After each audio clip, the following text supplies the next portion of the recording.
வந்தான். அப்பாவும் அம்மாவும் இழந்த அவனை அந்த ஊர் மதிக்கவில்லை. உணவும் வேலையும் தராமல் அவமானப்படுத்தினார்கள்.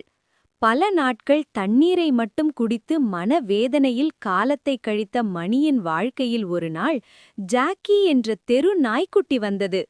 அதை விரட்டாமல் தழவி அன்பு காட்டிய ஒரே மனிதன் மணி என்பதால் ஜாக்கியும் அவனுடன் நண்பனானது.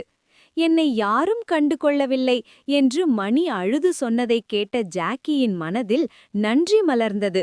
ஒரு நாள் அது ஒரு கடை அருகே ஒரு சிறு குழந்தையின் உயிரை காப்பாற்றி அனைவரின் கவனத்தையும் பெற்றது. அதற்கு கிடைத்த உணவை ஜாக்கி தானாக சாப்பிடாமல் மணியிடம் கொண்டு வந்து வைத்தது. பசியால் அல்ல, அன்பால் கண்ணீர் விட்ட மணி அந்த உணவை ஏற்றுக்கொண்டான். அன்றுதான் அந்த கிராமம் உணர்ந்தது, மனிதர்கள் மறந்த அன்பை ஒரு நாய் மறக்கவில்லை. நாய் போக்காதல்.